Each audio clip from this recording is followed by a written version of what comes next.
Hey everyone, I'm finally got some free time, so I'm going to go over some questions I got on my Pinephone videos. One second, I actually have to power off my Pinephone so I can do this video.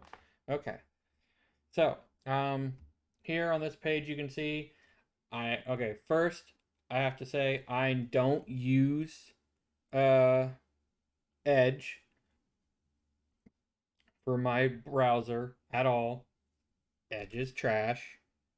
Um, but my bookmarks on Firefox give away my location and information about me. So I actually already made this video, and then as I was watching through it to double check things, I saw that and I'm like, oh shit, that's not good. So I had to delete it, and now I had to load up Edge, and so I'm gonna use Edge to explain this instead of my default browser, just because it doesn't give away any personal identifying information.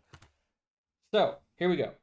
Um, First question was seeing the file system on Pinephone when connected to your desktop via tow boot.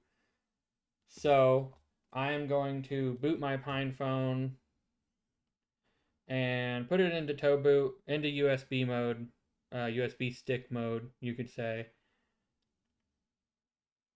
And there it goes. I don't have a camera, so there is no like hand cam or anything like that to show you. But I'm literally just following the instructions on the tow boot site, which I will show here in a second. Once I go through, my voice just cracked. Once I go through uh, showing how I can see at least the file systems. Uh-oh, that's not good.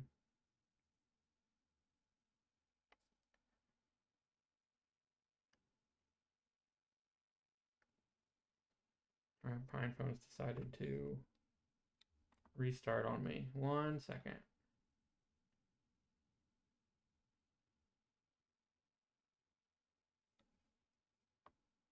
There it is. Okay. So, if you follow the instructions from a powered off state, hit the power button, hold the volume up. Once you feel the two vibrations and you see the blue light light up, let go. And it's connected to your PC, at least on my setup, connected via the original USB-C cable given to you by Pine64 to the back of the system, not the front I/O, to the motherboard USB on the back. One of the motherboard direct to the motherboard USB plugs on the back.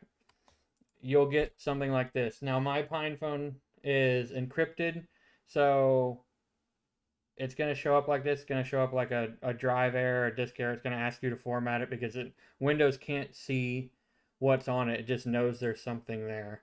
So it's going to throw a bunch of errors like that. Um, it does show up in your file explorer as USB drives. Here they are. I'm not entirely sure if Windows will actually see the Linux file format if it's not encrypted.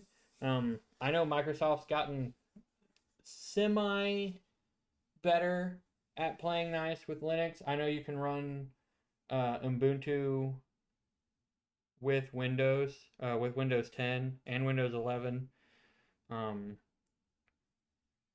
so as a built-in, I can't remember. I don't want to say the wrong thing, but I want to say it's like its own little thing running with Windows. It's neat. Anywho, off topic. If you do go to your disk management, it will show up. If I scroll down here, you'll see. No, wrong one. Here it is. So removable. It shows up a removable disk, which is true. That's what Toboot tells it to set up. It looks like a USB drive. You can see the formatted storage, so 115 gigs of storage. That's after it's been formatted and installed onto. So you can see the operating system. Here's your partitions, unallocated amount, etc., etc. This is the only way I know of to see the partitions. I don't really want to wipe my Pinephone, do a fresh install without encryption, and then try again to see if it shows up. So this is as far as I'm gonna get with that. With the first question I got about how to see the file system on a Pinephone using Toboot. This is what you get. There's probably other ways, but for Windows, just because some things don't play quite nice, this is what you get. There might be a difference with the non-encrypted Pinephone install. There might not be. I do not know at this point in time. Or a different Pinephone operating system. I run Mobian on all three of my Pinephones, my Braveheart edition, my 3 gig variant, and my Pro. So Mobian's my go-to. Um, your mileage may vary depending on what Pinephone operating system you're running, what Windows version you're running, what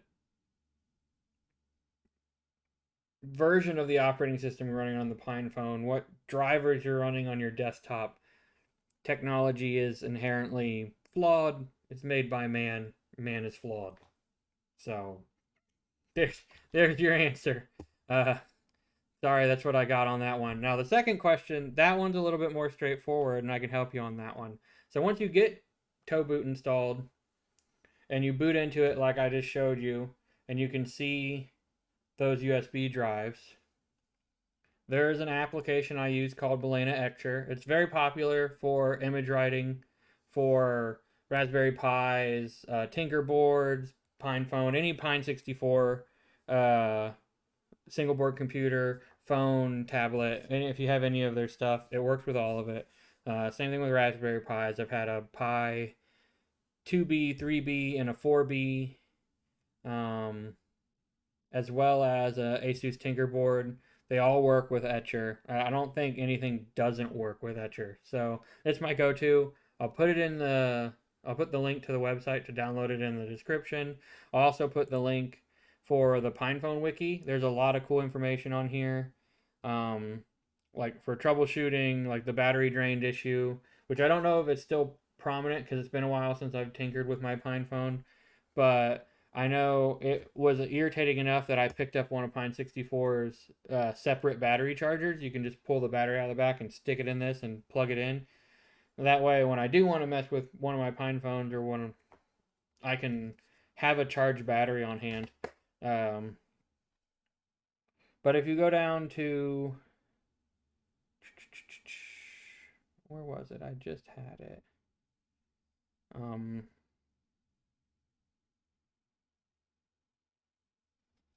I can't believe I've already.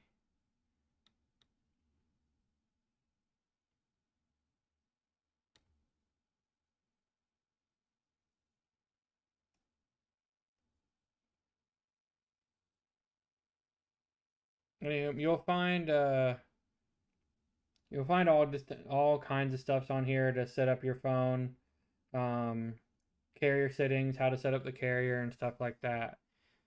The big one on here, it has the bootloader options, and you can click on that and then click on the link to the bootloader website, and that'll give you um, instructions on how to install bootloaders,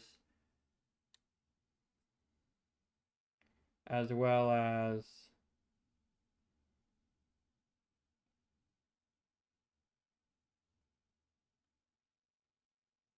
man, I am so disappointed in myself. I bet you if I go here, there's jump drive. Jump drive doesn't work anymore. At least it didn't when I don't know anymore.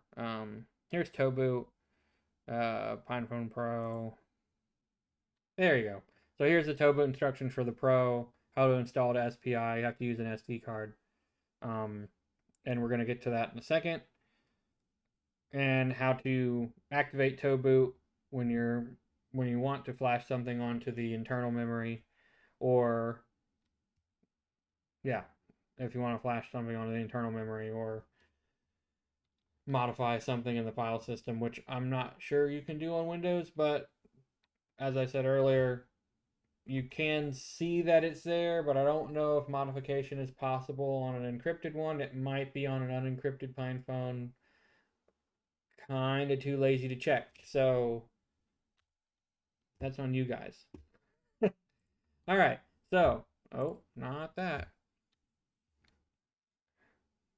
What I wanted to show you. So, Belina Etcher. So, for the question I got asked about what to do after you get Toboot installed and you have Toboot active and the phone's plugged in, what you use to put your image on. So, Belina Etcher, download, install. It's really quick. Honestly, I don't even think if it's an install.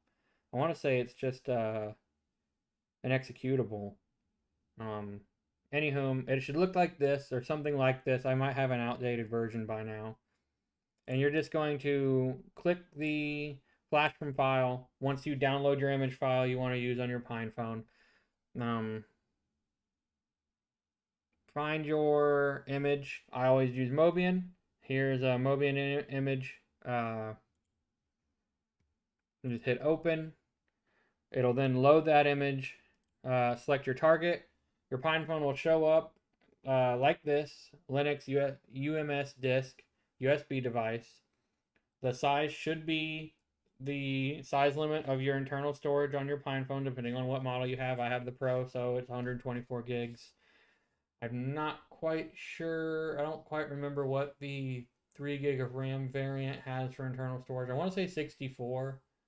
I might be wrong. And I think the OG Braveheart edition, I can't remember what that has either, because it's been probably like 2 years since I've touched it.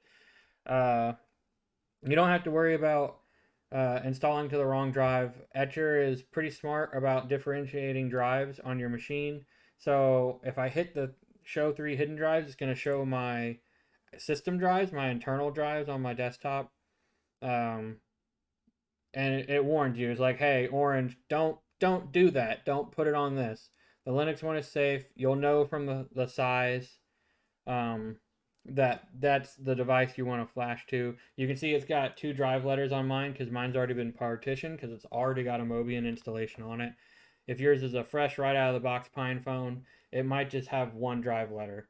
But you just select that box and click the select one. It then should start to etch or image your drive on your Pinephone. Once it's done, it'll validate that image to make sure nothing wonky happened to it while it flashed it and installed it. And then once it's done, you can then exit, close everything out. You can unhook the Pinephone or leave it plugged in if you still need to charge it for a little while.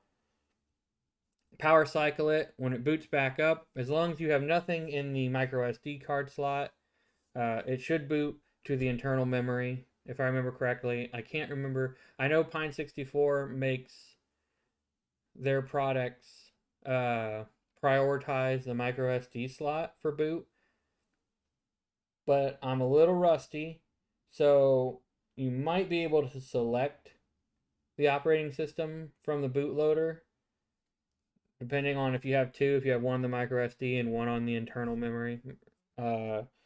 But just in case it doesn't allow you to select, make sure there's nothing in that slot, and then it should boot to the internal memory and do the install, and you're good to go. Because I know with Mobian there is an installer option, which allows you to set up encryption and usernames and such like that, kind of like a Linux install. And then there's just the flat out, bam, here you go, here's your Mobian desktop kind of install or flat image flash. I think that's about it. So yeah, hopefully that answers your questions. If it causes even more questions, feel free to ask in the comments on this video. I'll try not to take as long to answer them this time, but work. So everybody enjoy. Ooh. Have fun, and keep messing with the Pinephones.